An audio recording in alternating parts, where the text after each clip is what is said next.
Do that again. Title of the message is, What is in your hand? Now this is what God asked Moses in Exodus 4:2. But before we go further into that, let's look at briefly what was happening in the previous chapters in Exodus.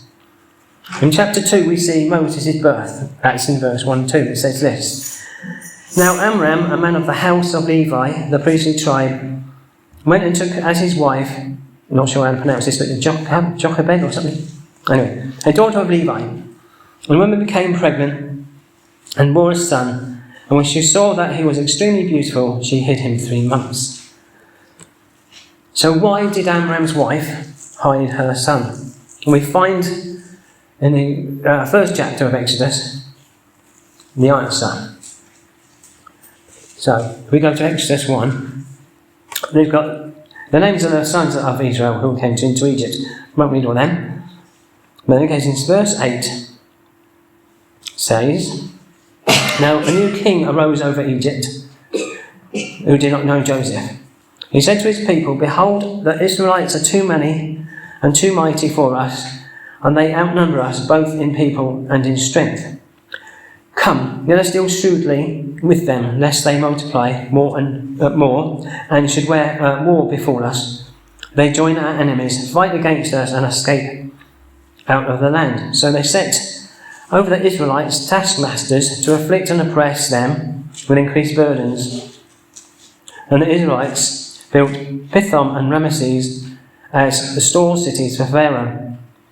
But the more the Egyptians oppressed them, the more they multiplied and expanded, so that the Egyptians were vexed and alarmed because of the Israelites. And the Egyptians reduced the Israelites to severe slavery. So we're up to verse 13. So what was going on there was a new king of Egypt, who looked very nice. He got people to oppress the children of Israel, just not treated very nice, afflicted them in all sorts of ways. In verse 14, 15, Then the king of Egypt said to the Hebrew midwives, of whom one was named Shipra and the other Puah, verse 16, When you act as midwives to the Hebrew women and see them on the pedestal, if it is a son, you shall kill him, and if it is a daughter, she shall live. So that is the answer to that question about Amram's wife hiding the baby, because King of Egypt said, I want you to kill all the sons. It's a bit of a parallel to Jesus, really. When in the New Testament, King Herod heard about there could be a new king of the Jews. He said, not on my watch yet. But so he ordered the babies under 3 to be killed. But obviously, Mary and Joseph heard the voice of the Lord, and they escaped that, so Jesus' life was protected.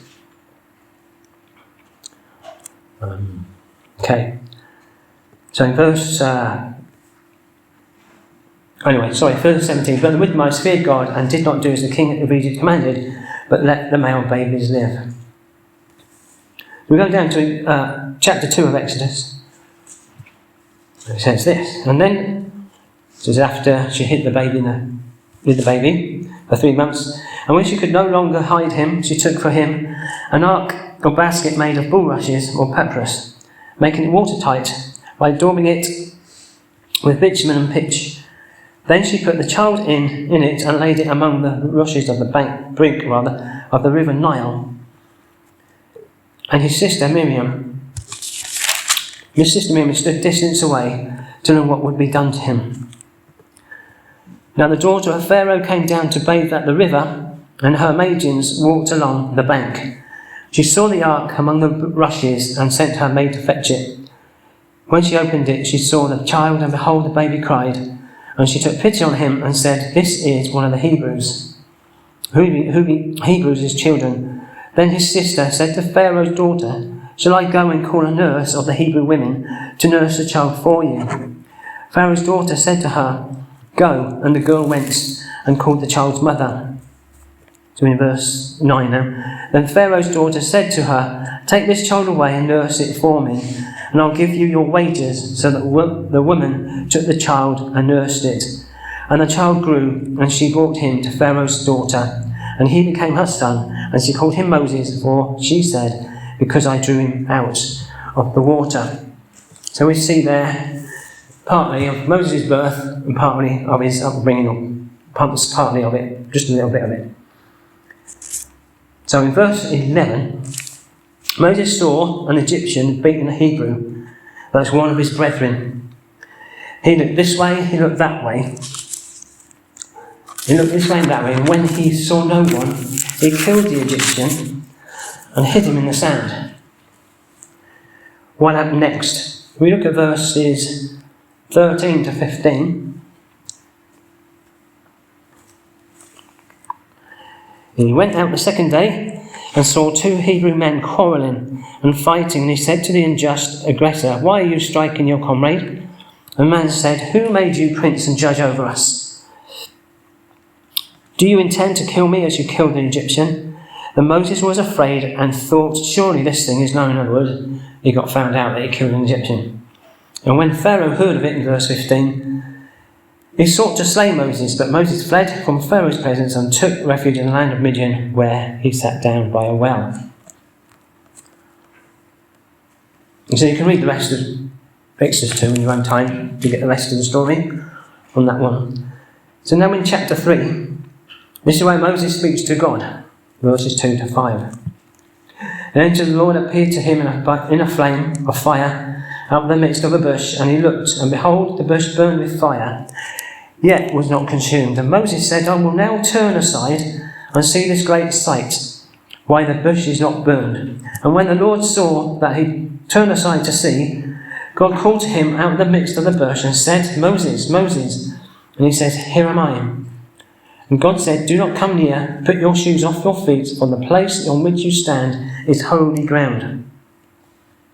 And as we carry on in chapter 3, God says to Moses that he has seen the affliction of his people and had heard their cry because of their slave drivers and those oppressing the Israelites, the children of Israel.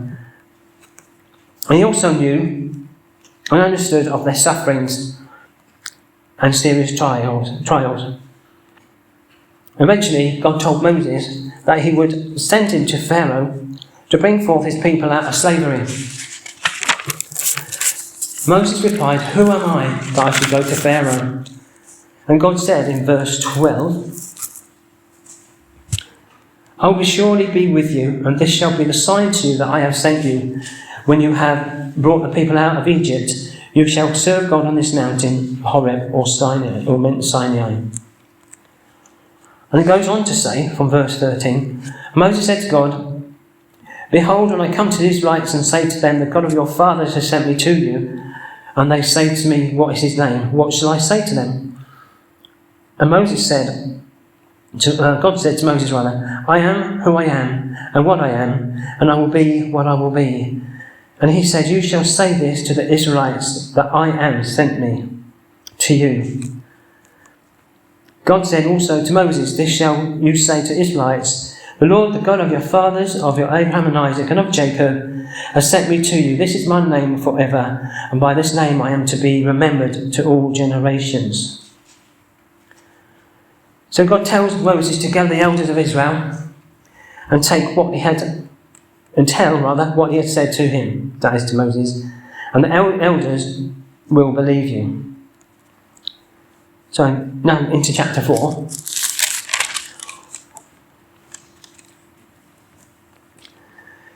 1 to 3, we read this. So basically, what was the last 15? This is the name for, by this name I am to be remembered to all generations. And Moses answered, this is chapter 4, verse 1. And Moses answered, "But behold, they will not believe me, or listen to and obey my voice. Well, they will say, the Lord has not appeared to you."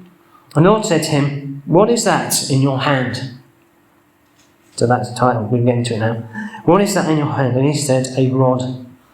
And he said, "Cast it on the ground." And he did so, and it became a serpent. And it's a symbol of royal divine power worn on the crown of Pharaoh's.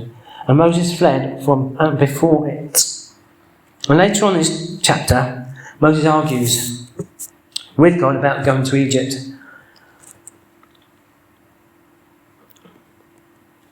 Right. Yeah, that's right. He was arguing with God because he says, I'm not good at speaking.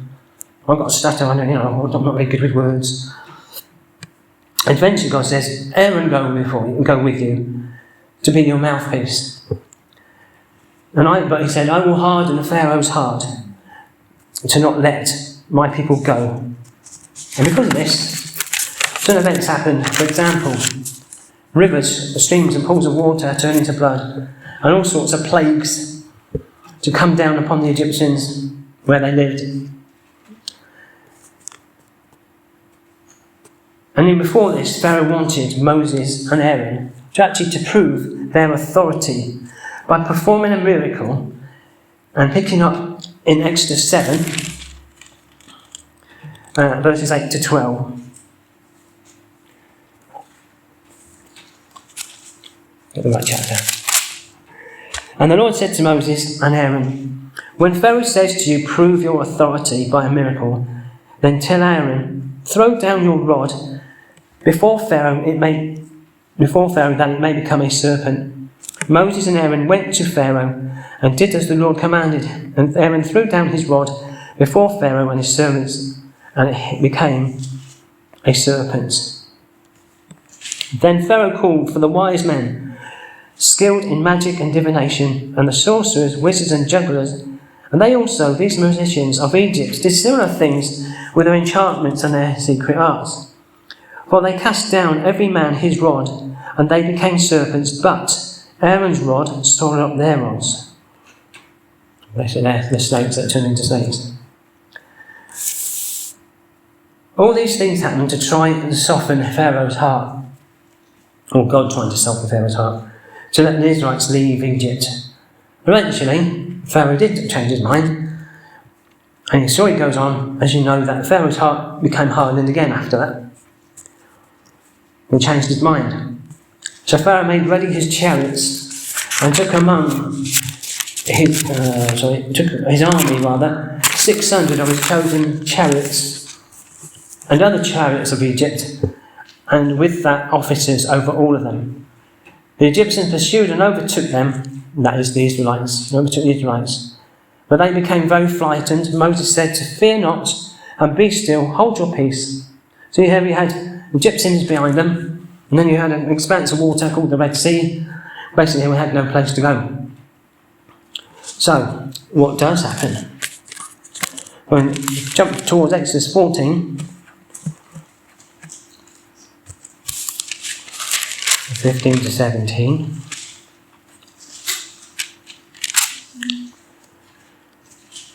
It says, Exodus 14, 15 to 17, the Lord says to Moses, why do you cry to me? Tell the people of Israel to go forward. 16, lift up your rod and stretch out your hand over the sea and divide it, and the Israelites shall go on dry ground through the midst of the sea. And I, behold, I will harden, make stubborn and strong the hearts of the Egyptians, and they shall go into the sea after them, and I will gain honour over Pharaoh and all his host, his chariots and his horsemen. So obviously, because Pharaoh's heart was hardened, he didn't want to let the people go. He did, but they went after him after he let them go. And what happened? They got killed by them, didn't they? They got killed, got destroyed, because the seas just came back in, that God made the seas come back again. So, now, different story now in Exodus 17. But Dad actually mentioned on Wednesday. The Israelites moved on from the wilderness of sin, as per the commandments of the Lord, and to set up tents at Rephidim. But there was no water. There was no water there. The people complained and were thirsty. So, Exodus 17, 4 to 6. So Moses cried to the Lord, what shall I do with these people? So I'm going on behalf of the Israelites again. They are almost ready to stone me. And the Lord said to Moses, pass on before the people and take with you some of the elders of Israel, and take in your hand the rod with which you smote the river Nile, and go. Behold, I will stand before you there on the rock at Mount Horeb, and you shall strike the rock, and water shall come out of it, that the people may drink, and Moses did so in the sight of the elders of Israel. Then there's David as well, and Goliath. Goliath wanted a man or a soldier to come and fight for him. Basically, it was a giant from the Philistine army. And David said, I'll go. But I can't wear this armour, because he's trying different armour on. He's trying to get Samuel trying to get people to tie armour on to get them out towards Goliath. But anyway, David said, I'll go.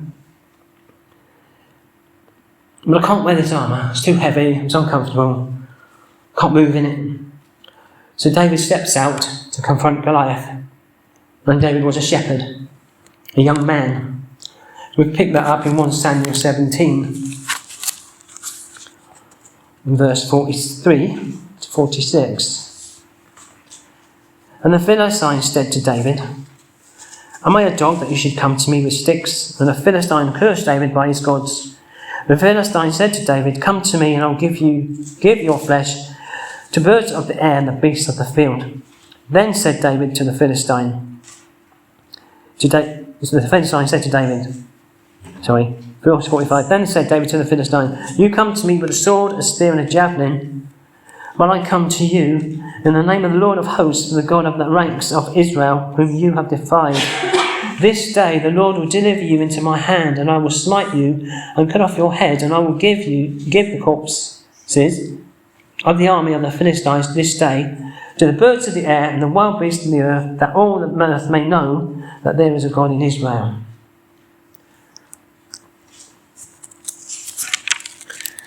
So, how did David defeat Goliath?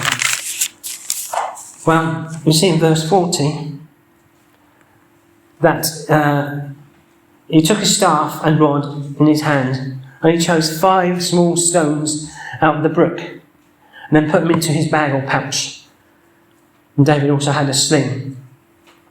So 49 to 51 of that chapter, 17.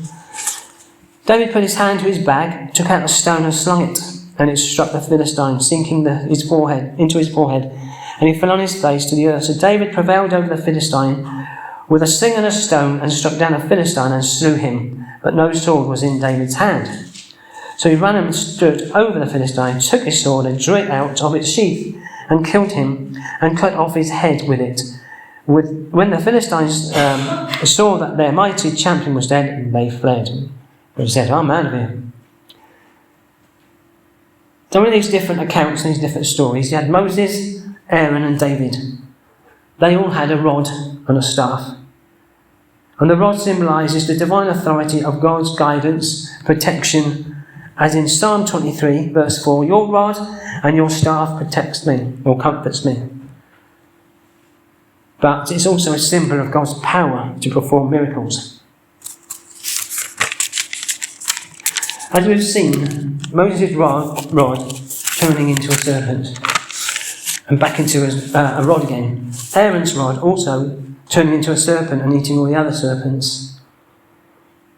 Then in Egypt, waters becoming blood and plagues coming into the area, into the places where they lived. The Red Sea separating to make a pathway for the Israelites to cross over. And then you had the brook, not the brook, the water coming out of a rock. These things didn't just happen. Only after God told or gave them an instruction to Moses. It's either to put down, take or lift up, or to strike. Put down your sword, your rod rather, which is the serpent. Take up or lift up to make plagues. And then the parting of the sea. You have to hold up and to strike. The waters become blood and the water from the rock. The situation with the plagues, God said to Moses to tell Aaron to use his rod. As in, put your rod up or put your rod down. But they had to have faith. They had to believe God and be obedient. So you see, both Moses and Aaron had a rod or staff which was in their hands that God used as a tool to bring about miracles and his purposes. David had in his hand also a rod and staff, but then he also had stones and a sling. This rod of divine authority, which is the staff, also the stones, he had 5 stones initially, put in his pouch, and 5 prophetically means grace. So he had the rod of authority, but he also had God's grace with him, which means the grace of God. The rod or staff can also mean the gifts of God, the gifts that God has given us. What is in your hands? What is in our hands as a fellowship that God can use to bring about his plans and purposes? God wants to use the spiritual gifts he has placed within us, but we need to find out what they are so we can learn how to serve him in them and to step out, or to enable us to step out. Sometimes other people can see what we have in our lives, our gifts and abilities, more than we can. What is in your hand? Or put it another way, what do you have in your life? I'm thinking talents, abilities, naturally speaking. You may be good at music, singing, making or building or repairing things, maybe administration, hospitality, listening to others, cooking. You may be good at finance or numbers, writing, some kind of sport. These are sorry, just on the top of my head, as I was writing that. God can use these as a tool for his purposes, inside the 4 walls of the church, but then also outside. And another one came to mind, I was writing this, was, you may have the gift of the gab. What does that mean? I mean is, you're good at telling others about Jesus. It could be preaching, cleaning. Just think about preaching. I'm going to say this, but I know years ago, we had our first house, or masonette. There was a picture, someone took a picture, I had a Bible in my hand, something like this. And I was going, as in preaching. No, I was thinking, like now, like over the last few months. I've done little mini messages before, but not like this. So it's kind of maybe prophetic, would you say? Possibly? Anyway. Yes, thank you. In the 90s, someone had a word from the Lord via the gift of prophecy. For me, right? Then I would be used by God in worship. And then in the 2010s, I started singing in a worship band, which then eventually at some point started to lead worship. At times we may feel inadequate or not relevant in serving God in things. We could have a low self-opinion or esteem about ourselves. Oh, I could never do that. When we start moving or using these talents, abilities or giftings, we are adequate, we are relevant, and we are qualified because God placed them in us when God created us. Most of all, we have God's authority, talents, abilities being a rod and staff, or tools that can bring miracles when empowered by God. Luke 10:19 says, I have given. So when you give something, it's a gift, isn't it? It's a gift. God's given us gifts, but he's given you, us, authority and power to trample on serpents again, and scorpions, and over all the power of the enemy. Nothing in any way shall harm you. Margaret W. Smith had a song, or has a song, called Seed to Sow. And the bridge of the song says, God can use what you can give in the mystery of his ways. Don't underestimate. So no matter how small or big you think a talent or ability or gift is, God can use it. But more importantly, he wants to use us. He gifts through us. I was listening to a message in the week, as this one, What is in Your Hand, by Jensen Franklin. And he was saying about Moses' rod. Basically, he was just saying, it's just a stick in the end. So if God can use an everyday mundane item, such as a stick, God can use anything or anyone as a tool for his glory. I came across some teaching points. This is coming to the end now. I came across some teaching points online on Bible Hub. And basically I'm going to use this as a summary. So number 1, God uses what we have. Often he uses the ordinary things in our lives to accomplish his extraordinary purposes. We should not underestimate the potential of what we have, or estimate the potential of what we have in our hands, rather.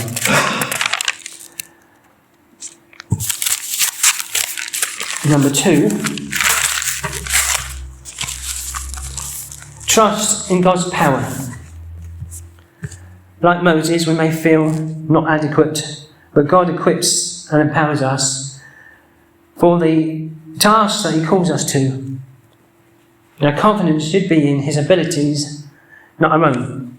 Number 3, obedience leads to miracles. Moses' willingness to use his staff as God directed led to miraculous events. Our obedience can open the door for God to work powerfully in our lives. 4, preparation in the wilderness. Moses' time in Midian was a period of preparation. God often uses seasons of waiting and obscurity to prepare us for future service.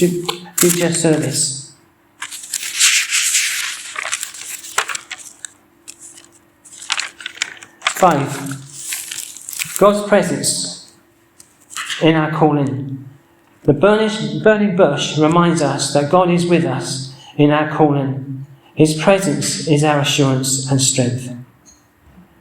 What is in your hand? Thank you.